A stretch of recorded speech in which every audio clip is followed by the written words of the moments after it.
And it's been a long time coming, and it's related to lots of what you've heard today. And the title's kind of a misnomer. What this is we're ready to roll out the National Serious Obstetric Anesthesia Complication Registry. And as I said, it's a long time coming, and it's a little bit different than what you've heard. You know, you heard about safety bundles, and we're going to present some of the benchmarking information today, and that's about big data and doing things at the national level. But, you know, there was a question here earlier about what can we do at the local level. Well, part of what we can do is get involved because, you know, it is just incredible to me that people could die in labor and delivery because they don't have a pulse ox because we have standards of care. And so we can get involved as anesthesiologists saying, yeah, you can recover in labor and delivery, but you have to have the same standards, and here they are, that you do in a recovery room. So in our unit, we do not recover in labor and delivery because when I presented that to them, they said, well, we can't. That would be one-on-one nursing. And I'm like, that's fine, but we have to meet standards. So I have no disclosures. And what I'd like to do today is we'll just quickly do an overview of the SCORE project, and then Then we'll do a segment onto benchmarking and then look at the anesthesia quality initiatives that we're talking about today with this registry.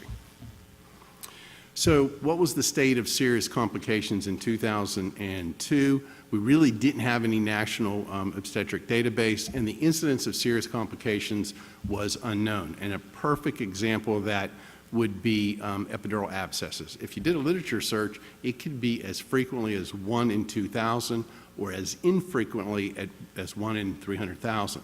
Well, we do over 6,000 deliveries a year, and we certainly weren't seeing 3 epidural abscesses a year. None of you are, but 1 in 300,000 didn't feel right. So what we did, developed the SCORE project, and it was a serious complication repository. It ran for 5 years, and it really had 2 main goals. The first goal was to actually get reliable information, numerators, denominators, so that we could actually establish the incidence of serious complications. The second goal was to capture detailed information on all of those complications so that then we could look for patterns and make advisories or guidelines that would then alter your practice so that we could actually reduce the incidence of complications even more. So while Barbara says that the MFMs are really envious of us, I say that there's a potential that we could actually do better and lower that even more if we can get reliable data. So we had 25 institutions that participated in the SCORE project. We captured data on over 300,000 deliveries. There were 158 serious complications, 85 of which were anesthesia related. And it was very interesting. So there were over 257,000 anesthetics, 96,000 cesarean deliveries. And when you looked at our numbers, were we actually capturing a representative segment of what's happening in the United States? And yes, we were. If you look at mortality, if you look at cardiac arrest, if you look at things like C-section rates during that 5-year period, we had 31.3, and the American average was 31.4. So we were right spot on. And these are some of the findings. There were 30 maternal deaths, none of which were attributed to anesthesia, 43 cardiac arrests, 2 of which were anesthesia related. Now, what was interesting about those, even though they weren't anesthesia related, 98% happened in labor and delivery or the ORs, so anesthesia was involved with the vast majority of them.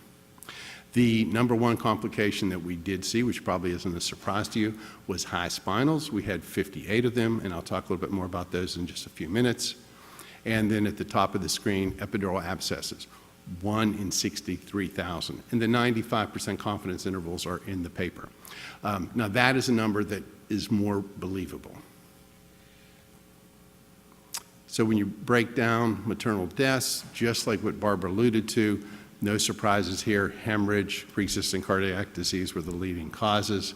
Same thing with cardiac arrest, hemorrhage, pre-existing disease, amniotic fluid embolism. So again, an indication that we had captured some reliable information. With respect to the high spinals, we had 58.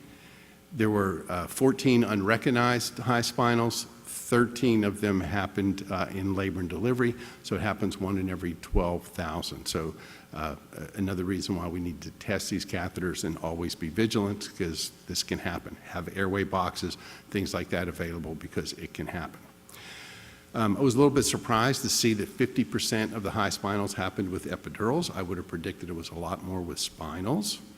When we looked at risk factors, 75% had risk factors. Number 1 was obesity. Number 2 was doing a spinal after a failed epidural. But no real surprises. So what we were able to do is establish the incidence of serious complications. However, we found that the serious complications related to anesthesia were very rare. So while that's good on one hand, we weren't able to accomplish our second goal, which was to gather enough information on each serious complications to look for those patterns. So we weren't able to create the practice advisories. Now, we could say that, all right, we did a great job and we're doing a really, really good job in obstetric anesthesia, but I'm going to get you to think about it in a different way. So we captured information on 300,000 deliveries over those 5 years. But that's just a snapshot of what's really happening. In America, there were 20 million deliveries, 85% of which received an epidural or had anesthesia involved with them over that same time period. So if you extrapolate the score findings to the national level, we missed an incredible amount of morbidity and potential mortality. And so even though we're doing good as a subspecialty, if we can get information on a lot more of those serious complications, my guess is that we can identify some of those patterns and make changes or alterations to our practice that actually improve patient safety. And while all these other bundles and stuff are looking at big data, and we're going to get into that right now, this is really about how can I change my practice so that I can do a better job for my patient. And now that we have EMRs, it's actually much more difficult to do good QA than we did just a few years ago. So what was the next step? So when we finished collecting the data, we said we would like to do a national serious complication registry. But SOAP had limited resources, and that brings us into what was really happening in the rest of the country. We have all these quality initiatives and benchmarking. What is benchmarking? It's the standard against which things are compared against the competition, and competition is the key word. So there's good things to do with benchmarking. We can use it internally to drive QA and QI practices, and we can, then this is what we're trying to do, is to establish guidelines to then alter practice to improve outcome. But it can also be used, and this is what the government's trying to do now, externally to use as financial incentives. This all comes from the STS database. Starting back in the 80s, the Society of Thoracic Surgeons actually did a bunch of quality measures, and they used those quality measures to actually alter cardiac outcomes and improve them. And that was the big drive then, that a lot of their metrics actually were used by CMS and Joint Commission. And the idea was that if we can do that in cardiothoracic surgery, let's do that with the rest of medicine. And you're familiar with a lot of these quality initiatives. You have the CMS Meaningful Use that came and went, the PQRS, the SCIP program, and now we're doing the Medicare withholds and payments, to top performers being withheld and then reimbursed. And so pay for performance, i.e. quality, is here, and it's going to impact all of us because it's going to get more and more so in the coming future. It is at the hospital level, practice level, and then individuals. We heard yesterday that you're going to be ranked 0 to 10. So how do we define quality? Well, STS defined quality for cardiovascular surgery, and where we were in 2012 is that we didn't have anesthesia measures, and actually we still don't. And we're working hard to try to come up with some of those measures, but every single thing that you say, okay, this is what quality is at the hospital or the practice level, or the individual level, you have to worry about unintended consequences. So if we say you shouldn't do any more than 10% general anesthetic rate, you could potentially compromise patient care. Another one was you shouldn't replace more than, say, 20% epidural catheters. Well, what's going to happen? You're going to say, this is a bad catheter, but I'm not going to replace it because I'm going to get dinged in terms of quality. So that could actually lead to more morbidity later on, because now you have a C-section and you have to convert to general anesthesia, which puts them at higher risk. So it's very difficult to actually say this is what is good quality. So at the same time, anesthesia has to define it. If we don't, somebody's going to do it for us, and I would submit to you that we don't really want the government or insurers saying what our quality should be. So a few years ago, the ASA formed the Anesthesia Quality Institute in 2009, and within a year, they launched the National Anesthesia Clinical Outcomes Registry, or NACOR. And you can look at it on their website, but their goal is to do benchmarking anesthesia practices and practitioners, and they want to become the engine for the continual improvement of practice efficiency, patient outcomes, and best practice. It's open to all anesthesia practices. And the problem is that NACOR is designed to do the big data capture. All right, so they're to capture metrics, things like age, ASA score, PACU temperatures, pain assessment, PONV, but they're not capturing the specific detailed information on each and every complication that we're really talking about today. So this is just my opinion, but with Epic, and most of you have Epic for the EMR, the QA module is worthless.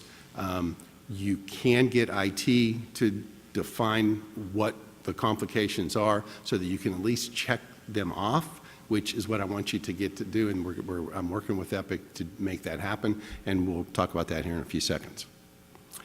But we can't improve quality at the patient level without data, and in response to that, AQI formed the Anesthesia Incident Reporting System, AIRS, back in 2012. And that's what we're really talking about, because this is the National Complication Registry. It wasn't just for OB anesthesia. And what they did at first was work with SPA to do a pediatric registry, and they formed a template. So we were second in line, and I had been working with them through SOAP, and we then took the SPA template and looked at it and said, well, but that's not good enough. That's not what we want to do. So SOAP created what we thought were all the important questions and answers for each and every serious complication, brought that to AQI and said, make this happen. And it took about 2 years, but every single checkbox, which I'm about to show you, was stuff that we wanted, and they gave it to us 100%. So I'm really excited about that. And it is now ready to roll out. So you can, and I'll give you all these links, and actually it's a feature article in the ASA newsletter in March, so it should be out this week, and it'll have all this information in it. There's a direct link right to the website, or you can go to the AQI homepage, and there's a little button to that. I just talked today, we're going to get a button on the SOAP website. I'd like to get one on the ASA website and AANA website, because there are an incredible number of people out there that take care of obstetric patients who aren't in SOAP or the ASA, and I need everybody to try to enroll these complications and let us know what's happening. So on the website, you can do confidential or anonymous reporting, and we made it as easy as possible to do. Everything's drop-down menus, and it all just moves from one field to the next to try to make it seamless and easy. I'm going to leave this up, and I'll actually go through them. I was just going to say here they are, but since we're going to be on the Anesthesia Illustrated videos that everyone can access after this thing, then I'm going to just go over the complications. But what SOAP thought were the serious complications are maternal death, cardiac arrest, failed intubation, high spinal requiring respiratory assistance or intubation, respiratory arrest in labor and delivery, aspiration, neuraxial infection, neuraxial hematoma, serious neurologic injury, any complication related to blood patch, anaphylaxis, undesirable or undesired intraoperative awareness. I don't know if there's desired intraoperative, I guess during C-section. Blood transfusion reactions, and on the actual webpage, there's another. If you think there's a complication that doesn't fit into this and it's serious, you can list other and then tell us what happened. All right, so let's walk through how easy is this. So if you go to the AQI homepage, right there's a little button that says report a serious adverse event. When you click that button, it takes you to the AIRS homepage. And I got to get them to change the font color, but those two boxes say confidential or anonymous reporting.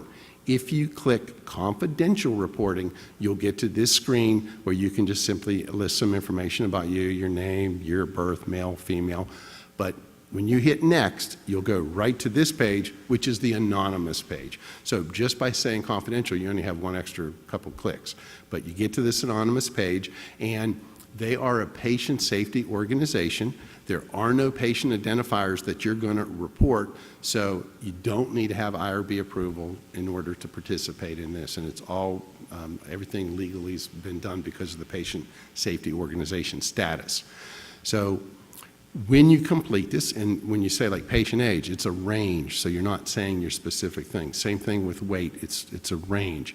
But then there's the drop-down menu, and when you click either OB or OBGYN as the area, you're going to get automatically put into the OB anesthesia module.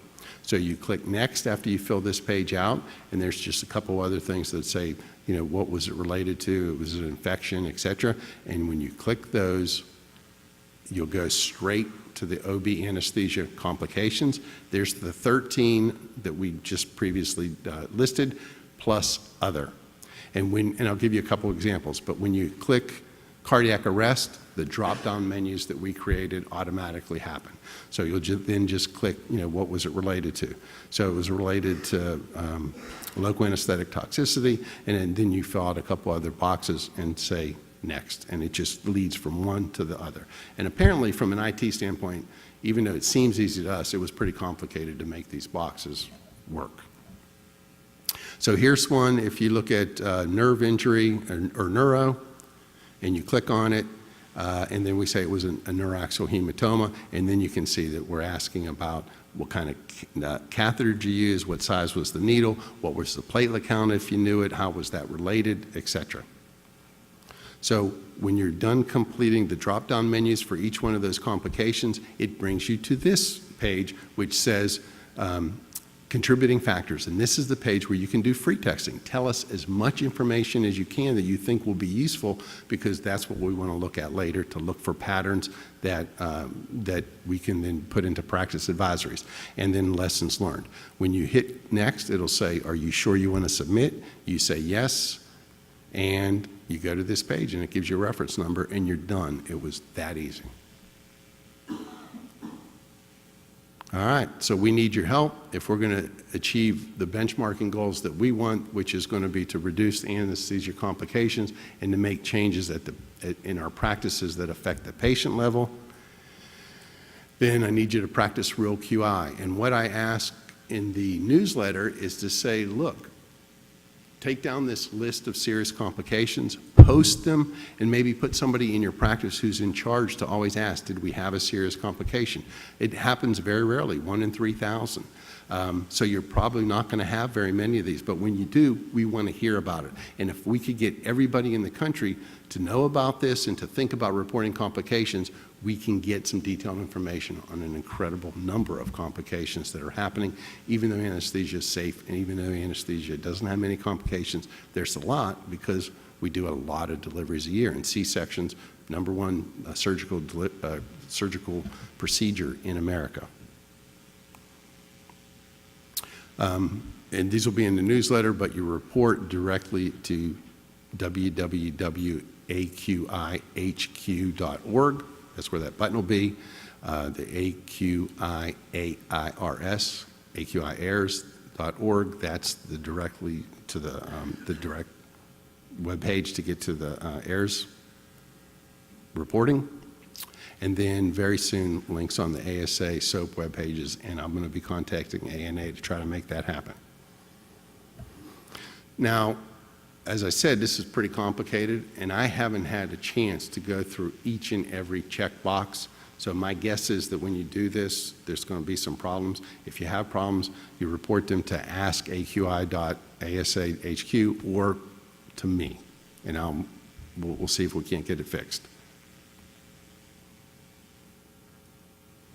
All right. So also, every year I'm on a teleconference with not only Novant Health IT, but we're hooked in with Epic too. And I've been complaining about a lot of this stuff for a couple years now. And here's what's happening in the very near future. Epic is creating a registry that's going to dump data from your EMRs, and from that registry, you can actually create real reports that give you real information. Plus, they also know all of this benchmarking, the initiatives that are happening. So what they're going to be doing is streaming your information directly to NACOR, and they know about the AIRS website. So if we can get the QA module to work all right, so that you just check that I just had a high spinal, it'll then have a pop-up that says, don't forget to report to AIRS. So all that's going to be connected, and hopefully in the near future. What my near future is and what Epic's near future is maybe two different things. So in summary, benchmarking and pay for performance is here, pay for quality. And I ask that you be proactive in quality improvement and to participate in NACOR, to assign somebody in your groups to track and look for these serious complications and to report them in the AIRS website. And the ultimate goal is for us to define anesthesia quality and to hopefully be able to create practice advisories that actually impact and improve patient care. Thank you, and again, there's my email address, rdangelo@wakehealth.edu, so let me know if you have any questions or if you notice any of those problems, and it's been a pleasure.